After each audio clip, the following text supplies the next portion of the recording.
Hey everybody, and welcome to another episode of How I Built It, episode 87 to be exact. Today, I get to talk to my friend Tessa Kriesel about two things I love, development and teaching. We get into our approaches to teaching and why it's so important, and we also talk about giving opportunities to underserved areas and groups. We also discuss our aha moments, that time where programming suddenly clicked for us. Today's episode is brought to you by the Events Calendar and Pantheon, both of whom you'll hear about later. So for now, on with the show.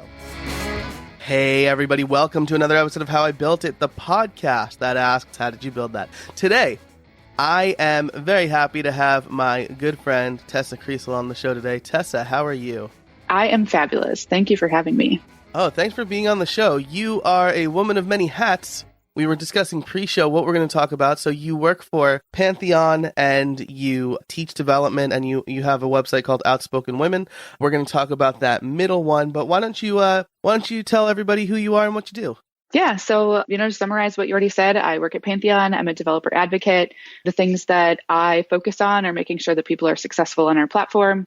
Outside of my role at Pantheon, I have a lot of passions when it comes to teaching people to code in general, specifically like women and children and anyone who is in a group that feels like they need to find assets, or it's more difficult to find those kinds of assets. Obviously, very passionate about diversity and women in tech, which is where Outspoken Women comes along, and have played a huge role in Girl Develop It locally in the Minneapolis chapter. So lots to know about me. Fantastic. And all just awesome causes. I know that I've gotten just a little bit of flack for not having a very diverse show myself. And part of that is it's hard to find diverse guests, especially like programmers who are also business owners. That's a very narrow market. So your website, Outspoken Women, has helped with that. And it's nice to see that there's a bigger movement to kind of have more voices in the community, which is what all of this is about, right? Yeah, absolutely. Sweet. So if you want to learn more about Pantheon, I'll say, because we can have a whole show on that. As a matter of fact, we did have a whole show on that with the CEO of Pantheon. I will link that in the show notes. So let's talk about teaching development as the overarching topic and coders of tomorrow specifically within that, right? So tell us how you came up with this idea and essentially what it is and how you started it. Yeah. So Coders of Tomorrow is a nonprofit organization that is in the very early stages locally here in Minneapolis. And what it is and essentially what it does is it teaches kids to code. So it came about, I was in the Girl Develop It chapter and I was helping a lot of women to code. We were going through the whole election with Hillary and Trump. And obviously there's a lot of, I don't know the good word for it, like just a lot of like kind of tension there. Mm-hmm. And so it came to me that I was like, you know what, like kids are so innocent. Like my own kids love to learn stuff. Like I don't want to deal with people that, and not that I don't, but it's like, I just wanted to like hang out with a bunch of cool people that just wanted to learn to code that didn't have to worry about other things in their life, politically, especially. And so that's when it came about. And I ended up teaching 2 different classes of kids originally, but we can get into that in a bit. But that's essentially like, kind of how I decided to build up that product or that organization, I should say. Sweet. Yeah. So I love that because while politics can get very hairy, I try not to talk about politics on this show at all. I think I've done a pretty good job, but it could change people's opinions about you, right? So I love the teaching kids. I know like on Twitter, people are like, what am I supposed to tell my 6-year-old daughter about the election? I'm like, when I was 6, I cared very little about anything exactly. really. So keep them innocent. Yeah, exactly. So this is great. What's the age range for the kids that you teach? So it really kind of depends. So the first class that I taught was actually, I believe it was like 8th through 11th graders. They were in like that high school realm, which was interesting. And then I've also taught a younger group that is more like middle school ages. I'm hoping to be able to grow and like teach actually younger kids. I've done a lot with my own kids personally to teach them kind of the introductions to programming and things. And so, so hoping for it to grow. Awesome. So I'm going to have several more questions about this because I've thought about how do you approach teaching children specifically, right? Like with an adult, you can say, well, watch these videos and you probably understand some certain concepts. But It's a little bit different with kids. I have a 14-month-old and I'm not teaching her how to code yet, but it's definitely in the back of my mind. I definitely want her to at least have the option to do that. So, but first, did you do any research when you were starting this, or were you just like, this is cool, I haven't seen anything, I'm going to do this? I did actually do a little bit of research. There is Coder Dojo, which is pretty widely known. They're a really great organization that does something very similar. And then there are other organizations in different areas. So there wasn't anything that I could find that was more nationwide. There was a program, and I can't remember what it was called or where it was at, but it was a lot of the things that I really wanted to do. And so I definitely looked at that organization. I was like, this is really great. Like, this is something I want to bring to Minneapolis. It's slightly different. But what I really wanted to do is I actually wanted to be able to have an offering as like an after school activity. And so why it got to that point was that the first class that I taught ended up actually being that way. And what happened is it was a class of students. They were, like I said, middle school, high school students, mostly high school. And they were from a school that was, I would say, 85% Hispanic, which is fairly uncommon in Minneapolis. Like we have some diversity, but we're lacking a really wide diversity here. Mm-hmm. Yeah, stereotypically, it's like Prince is the only not white person from Minneapolis, right? Or from Minnesota, rather, yeah. Right. And I mean, it's partially true. We do struggle with diversity here for sure. And so teaching in that type of a school was very unique. And so a lot of the students were troubled students. Some of them, I mean, I saw some of the saddest things, and I'm going to try to think about it because it makes me want to cry. But I mean, like anything from like kids who just didn't even barely have shoes. And Wow. I wanted to like they had shoes, but they were just like so destroyed and whatever else. And anyways, so ended up getting really involved with those students specifically and realizing that this was actually something that was keeping them from being out doing things on the street or getting in trouble or being at home when home actually isn't a great place for them. Mm-hmm. And so that's where I wanted to focus a lot of the energy, was like offering an after school curriculum. Kids can stay. It's convenient for them to stay, making sure that they had, whatever that meant, so that they were safe instead of being out doing things that they shouldn't be doing. Man, that's great. So after school activity, this is probably also something that lends itself really well to like a summer camp sort of thing, right? When kids are home and parents might be going crazy because their kids are home and bored. That summer camp thing was actually a huge idea that we have not followed through with yet. And it's really due to just like lack of manpower. I do a lot of stuff myself, and it's really hard to get the people that can help me do that. But that was one really huge idea that myself and his name is Andrew Wilson. He actually also works for Pantheon. He helped get involved and has been helping kind of ignite the energy, which is great.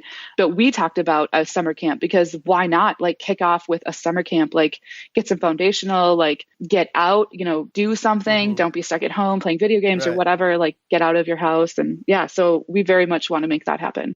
Yeah, definitely. I mean, and then show kids that you can code a little bit, but then spend some time outside and have an outside activity as well, because the stereotypical programmer just sits in front of their computer for 14 hours. But in any case, yeah, so this is incredible. So I have a lot of questions about this, so let's just get to the title question early. When teaching children, as I said, it's a little bit different than teaching adults. So how did you build the curriculum for Coders of Tomorrow? Yeah, actually, I feel like teaching children is definitely different because you can't assume things that they might know in terms of this is how you like go save something on a computer, or this is how they've got some exposure to it, but they don't have the day-to-day use that most adults have. And so when building out the curriculum, I just took it really slow. And there's tons of websites out there that are super great for teaching you to code. Like W3 Schools is super awesome. You can go ahead and like dig through it, actually do coding examples, things like that. So what I did was I made an outline of the foundational things that I wanted them to be able to learn. And what I found out was most successful was figuring out a way to get them something on the internet as quick as possible. Because as soon as they could FTP something to the internet and see that live online, that was like a huge turning point for them. I had students come into the class that like, I could tell that they were so they have to take a curriculum, an extra or after school curriculum class at this school. And so I could tell that they were there just because they had to do it. And it was like the least worst one, or like the less of the evil of all the others. And once I got them to a point of being able to like just push up a really quick HTML on the internet, it was a complete 360 turnaround. Everyone is excited to come. They wanted to be there. They started wanting to be my friend. They would actually chat with me. And so I learned that quickly, that they needed something to be able to see. And so teaching them the basic foundations of HTML, like this is how you create an HTML document. Here's how you create a header. Here's a paragraph. And that's like the bare minimum to, of course, create a website. And so teaching them that, and then I'm like, okay, cool. We're going to come back to this, but I want you to see that you can very easily get these files on the internet. And so we just walked through, at the very bare minimum, a server, how to connect to FTP, how to actually push those files over. And so doing that, and then once we got through that, then we came back and we're like, okay, let's learn more HTML, let's learn some CSS. And so it was just taking the foundational things and figuring out like what was going to trigger their happiness, and then moving forward. So CSS is another thing that also triggered their happiness. Like kids like to be creative, and they really enjoyed like putting GIFs in their website and like images and like making things colorful. And so, it really was just a kind of work in progress too. Like in the beginning, I had an idea, and as the days or kind of classes went on, I started to change those a little bit as I realized that like them seeing the actual end effect was more important to them. Today's episode is brought to you by Pantheon. WordPress 5.0 and the new editor Gutenberg are coming. Are you prepared? Do you want to learn about the changes in advance? Pantheon has gathered resources to help you prepare, including webinars and tutorials. Pantheon also has made it easy and free to try Gutenberg with your site before the official launch. Visit pantheon.io/Gutenberg. Let them know that How I Built It sent you. And now, back to the show. Gotcha. So, I mean, some little victories, right in the beginning. It's like when you design a test, you don't make the hardest question the first question. You want to give them an easy question in the beginning because it'll build their confidence and be like, this isn't so bad. That's awesome. So I probably know the answer to this question already, but you mentioned servers. Did you use Pantheon for the servers as the kind of underlying architecture where you like, get some cheap hosting over here? I actually did not use Pantheon. Okay. So we just used I have like a VPS that I had set up so each student could have their own website if they wanted.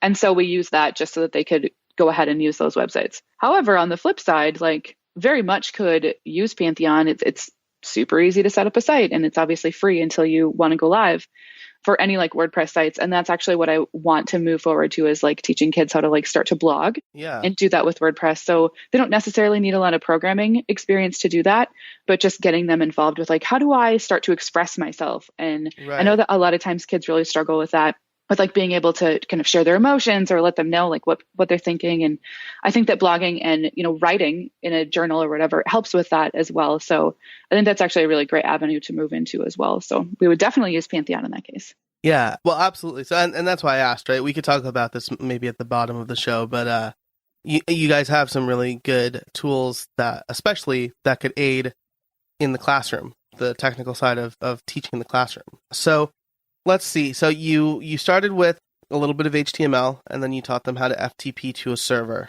You have a VPS, so I guess was it like your own?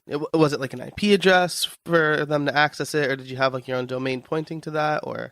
Yeah, so for most of the students, we just did an IP address, but I still created them subsidiary accounts. So as long as they use the IP, they can log into their subsidiary account. And then in that particular class, we never got to the point of actually doing domain names, because that's about as far as we got for that year. But I think that it was set up in a way that they could easily just grab a domain name. I could grab one for them and actually assign that to that as well for them to be able to move on to. But that wasn't really like the idea of the class. Like, of course, it's great if they could have a website one day, but the idea was like, programming is awesome. I want to expand. I'm really doing it for the future, right? Like I spend a lot of time in diversity, like working on diversity initiatives, especially with women or, with other race or whatever that might look like. And so if I can focus my teaching on individuals like that, I'm helping the future. And so that's exactly what this class was. It was a lot of diverse kids, as well as there actually was a lot of girls in there, and I was really excited about it. Nice. So the goal was to just get them excited about programming, and hopefully that they've learned enough that they can go out, start to Google stuff like all the rest of us do, and actually make their own website. Yeah, absolutely. And so, I mean, not having a domain, I think it's not something I ever considered, but it's interesting, and it very clearly demonstrates the need for a domain too. So if they if they're like, hey, this is like a really hard thing to remember, how do I fix that? Maybe they can do that. You leave them wanting a little bit more, and then they say, oh, there are online courses that can help me do this or that. So have you considered using a tool like CodePen or anything like that? I know, like, when I teach my students at the college level HTML and CSS for the first time, I create some examples on CodePen and I tell them to modify it, after like a little primer. Of course, I have a full semester to do that, though. And it sounds like your goal was, the main goal was, or the first main goal was to get them to FTP something and see, hey, I created this and now it's available online. Yeah, absolutely. So I really like CodePen, and we did actually use CodePen for a couple of examples. So for the kids, it was a little bit easier, mainly because there are some restrictions with school computers. So sometimes they're restricted in terms of internet, sometimes they're restricted in terms of programs. And so we started out with just having Sublime Text and then having like a normal browser that they can just open. So I wasn't sure like limitations in terms of like, can we go to CodePen's website? Can we go to other websites? So we were pretty limited. But I actually use CodePen like very heavily when I teach Girl Develop It classes. I've got like a whole set of collections of each class that I teach, so that whatever topic it is they're learning, they can go and find that collection and they can see the examples of what I'm trying to teach them. So I totally agree. CodePen is awesome and a perfect example for being able to dig in and just tweak stuff. That's fantastic. Yeah, I'm a huge fan of CodePen. I have like a pro account to do the pro things, especially like in the classroom. You can do like live coding and have students like log in and like watch you on their machine if they want to do that. So a lot of cool stuff in the pro account. I'll also link to Chris Coyer's episode. He was on very early in the series, graciously. Ooh. And we talked a little bit about CodePen. Cool. So when you put together the curriculum, well, actually, first of all, you said that you had kind of two groups of kids, right? You had the high schooler-ish crowd and the middle schooler-ish crowd. What was the biggest difference between those two groups? Their attitudes. It's actually funny because I thought that there would be a more of a learning curve with the middle school students, but I actually feel like that was a little bit less because they came in excited. They came in like wanting to do it. They were all for it. They were ready to learn, where the high schoolers were like, I just have to do this, so I'm here. And it took me, the FTP thing really is when I felt like they kind of turned around. And so it took a lot more energy to like get them excited and get them involved, where the middle schoolers were already there. So other than that, like I feel like that was really the only difference, was just in terms of high schoolers are sassy and middle schoolers aren't quite there yet for the most part.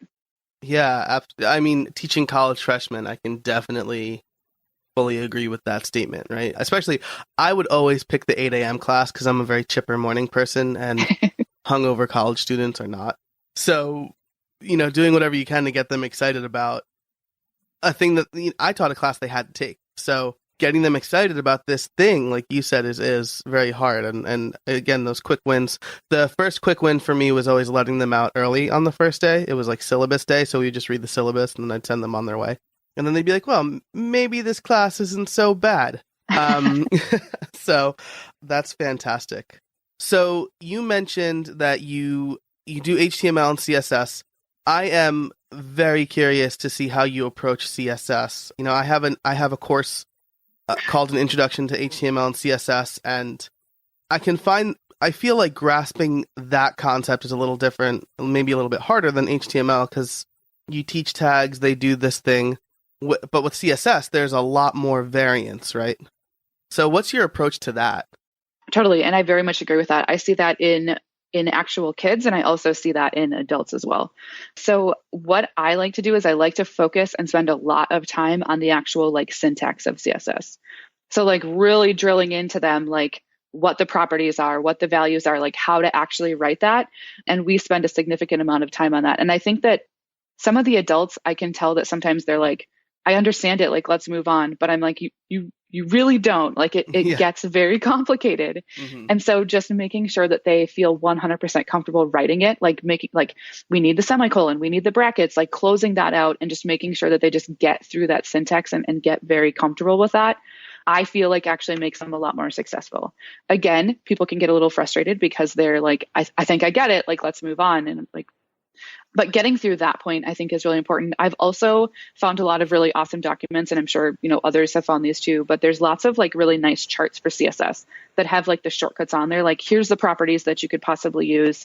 Here's some values. And of course, it doesn't include everything, but having some type of cheat sheet like that has also been really helpful so that they can like physically, as much as like being a developer, I feel like I should be all electronics. I actually really like tangible things in my hand. Like, I like books. I like paper handouts. I like all of that stuff. And so I would have those cheat sheets so that people could look at them and be like, oh, I just want to know what a text is. Because for Pete's sakes, like, why is color not font color? Like, come on. Right. Yes. Oh, yeah. Font style. Totally. Color. Right. Font color. No. This episode is also sponsored by the Events Calendar, a free plugin by Modern Tribe. With over 11 million downloads, it's one of the most popular event management tools for WordPress. They are committed to open source, regularly adding new features to improve their plugin. Take Gutenberg, for example. They've gone all in developing solutions for the new block editor, and they've already released an extension for users to test out. Check out their latest work at theeventscalendar.com. That's theeventscalendar.com. While you're there, snag a 20% discount on their premium add-ons by using the code HowIBuiltIt. That's How I Built It, all one word. And now, back to the show. It's just color. You're right. Exactly. Yeah. So just so that they start to figure out that like there are some very odd naming conventions to some of these, and like getting that syntax down first. Yeah, I agree 100%, especially about the having physical. Like, I buy computer books almost exclusively, and people are like, why? Like, if you have the digital version, you can search it. I don't know. There's just something about like dog-earing a page or like highlighting that thing and then referencing it. I don't know. I like that feeling. It feels more tangible to me. It feels like I'm going to remember it better if I'm like interacting with the book as opposed to just, I don't know. As an example, I Google the PHP date syntax every time I need it. Every single time I'm doing something with the date. If it's not like year-month-day, I don't know what the syntax is. So. Don't feel bad. I do the very same thing. Right? Yeah. But maybe if I had a cheat sheet where I could like interact with it, maybe it would stick better. But yeah, in any case, that's really cool. How far do you go with CSS? Is it like here's how you style certain elements, here's how you make your simple HTML page pretty enough? So with the kids, we did the very basics. It was just, let's drill in on the syntax so that you can eventually start to build off of that if you want to. Let's do paragraphs, let's do background colors, let's do borders, kind of more of the aesthetics. We did start to dig into like displays and positioning a little bit, but that can be very complicated as a new person digging in. Especially today with like the 3 or 4 types of ways to do it now. Yeah, no, we didn't touch Flex or Grid, unfortunately, which I think would be great to do, but it's just, it's pretty complicated. Yeah, it's a very cerebral thing for CSS. Totally agree. With my Girl Develop It classes, I actually dig further than that. What we do is we like to chat about CSS and get them really comfortable with like writing CSS. And then we like to talk about responsive design, or at least I specifically do, because a lot of times when you are starting to learn CSS, you'll use like units of measure that you don't realize should actually probably not be used today. So maybe it's like, I want this column to be 300 pixels. And it's like, that's really great when you're starting to learn, but like, you really should be like, oh, I actually want that to be like 30% or whatever that kind of works out to. So we have a conversation about responsive design and how to accommodate that with like units of measure and different, other pieces as well. And so we probably get about that far. And then we move on to more like web concepts like servers and domain names and things like that.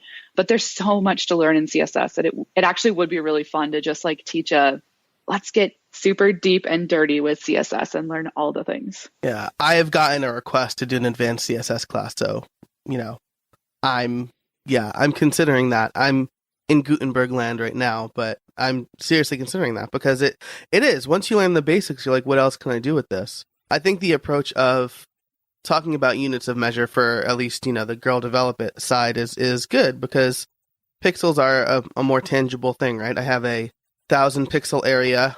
I want my column to be 300 pixels. I know what that means. I can grok that, right? But like, what's 3 REM? Like, what is that? What's REM? What does that even mean? So, it's It's like how you learn the long way in math first, and then you learn the shortcut because you need to understand certain things, I guess. But That's so true. I was just going to say, like, when I do teach them, like, rems and ems and how they're units of measurement for a variety of things. And I can always see, like, they just kind of glaze over. They're like, I don't think they quite get it. right. But I cover as much as I can to at least give them an idea of, like, this exists. It's something that you should look into once you feel comfortable and are ready to just really dig in. Yeah, absolutely. I mean, and that's what you do in like a webinar, or if you have a short class, right? You introduce things that then the attendees could later Google, right? At least the intro stuff is like, well, I know what question I need to ask now. Exactly. And like REM is like slightly easier, right? Because it's always going back to the root element. You don't have to do that like that adoption or child element math with that you have to do with M's, but Yep. still it's weird. Like, what's REM mean? Like relative M, capital M? Who prints stuff? Like so man, that's super interesting. So we are coming up on time, and I want to give you a little bit of an open-ended question, which is this is not the my favorite question at the end. This is just more of an open-ended question, which is, what's one piece of advice you wish you had when you first started teaching development? That one's hard. I know. Teaching development came super natural for me. Nice. So I don't know. I think like probably just getting feedback in general was really beneficial. So I actually didn't struggle with teaching development, which now that I think about it is really exciting and really cool and does make a lot of sense as to why I love it so much. Mm-hmm. I think it is something that I just naturally enjoy doing and I'm naturally good at. I really just love seeing people get that aha moment of like, I learned something and being responsible for that. And so it's actually come very natural. But I think like in kind of looking back, I feel like what's really important is to actually obtain feedback and actually listen to that feedback. There are a couple of times that I would get feedback like, this was super great, but I really wish that we would have talked about this more. And getting that from multiple students was like, oh, awesome, I'm going to change my curriculum. So in teaching development, I think it's really important to take that feedback from your students and be willing to change and willing to learn from them and expand on that feedback. Yeah, I love that. I mean, because it's not, especially in the online course space, like people think that once you have your curriculum or once you have your online course, it's like very passive, right? Somebody in the department at the school where I used to teach was like, well, this class is basically on autopilot now, right? You've been teaching it for a couple of semesters. And I'm like, no, I like redo the syllabus every semester almost because new stuff happens. Like Totally. The textbook, which is just a webpage, was written in like 1995. Like there's nothing about facial recognition in that textbook. And I want to talk about that now. So that's absolutely great advice because also it's easy to get jaded too, right? I don't know about you, but like when I in teaching some of my classes now, they're like, I don't understand. Like, and I'm really bad with computers, and I'm like, why are you in a graduate level computer class? And it's easy to get that attitude, but you're there. I have to tell myself I'm there to teach them how to be good with computers now. So patience. Yeah, patience. Super important. Absolutely. It's easy to, and if you react like that, that's fine. React like that. Don't take it out on the student, though. You want to, because, you can get frustrated. That's fine, but still help them. What was your... Do it when you get to your car or get home. Yeah, exactly. You mentioned the aha moment. Do you remember your aha moment? Because I totally remember my aha moment with programming. So I do. For whatever reason, floats and positions, I just could never get it. I spent a lot of time on it. And to be fair, when I learned programming, there was no classes, there was no community groups, there was no meetups, and if that stuff was around, I lived in a super small town in northern Minnesota, so it didn't exist for me. So I really struggled to learn programming because I didn't have a lot of that stuff. So my aha moment was figuring out how floats actually worked and being able to have various columns in various places and then continue those columns, but be able to kind of move them around. And when I did that, I just started crying. And my husband was like, what is wrong with you? I'm like, oh my gosh, I did it. Yeah, and I got it. It was like, he's like, why are you crying? I'm like, I'm so happy. Yeah. I cannot, it was like this amazing moment. So yeah, it was awesome. And of course I've had multiples of those, but that was my first. Yeah, that's amazing. I don't really remember my first HTML CSS aha moment. It was maybe my friend showing me I guess, positioning, like Z-index. I remember him specifically showing me Yeah. Z-index with like two hollow squares. So there was just the border, and I saw like the two squares intersect. And I'm like, this is crazy. But my first aha moment in programming was after my first semester of Java, which was my first semester of programming ever. Didn't go that well. It was very hard.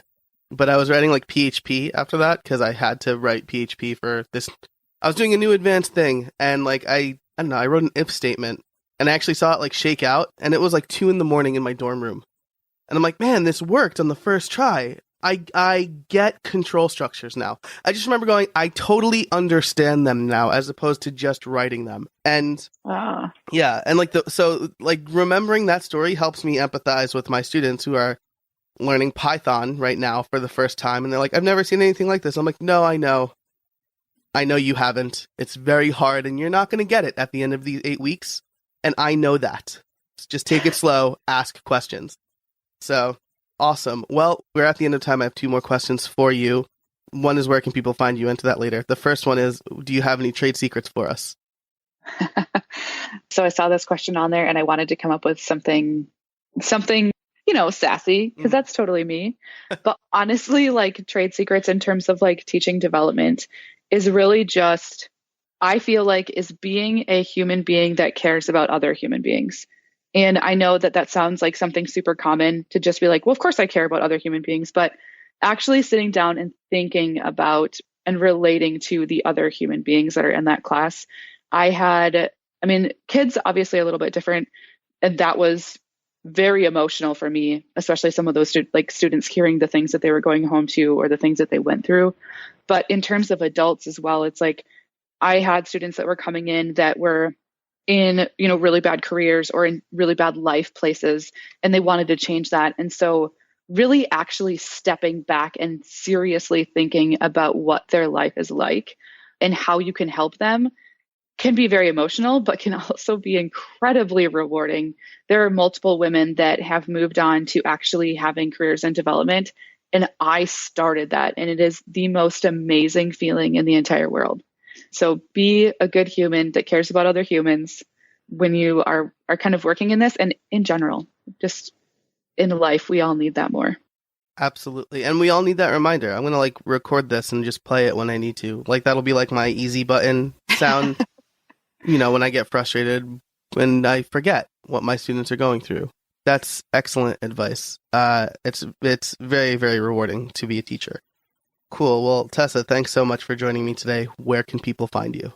Yeah, well, people can find me all over the internet as Tessa K22. That's pretty much my username for like everything. But if you are interested in learning more about Coders of Tomorrow, or if you're interested in learning more about that curriculum, feel free to reach out. Coders of Tomorrow is the millennial way that you would spell tomorrow. So it's coders of and then tmrw.org. So check it out. If you want to teach kids in your area, I would love to chat with you and help expand the organization as well. So fantastic. And I will link all of those in the show notes as well. Tessa, thanks again for joining me. I had a blast. Yeah, thank you for having me. It was great. Thanks again to Tessa for being on the show. She's a great person to know in the WordPress community and in general.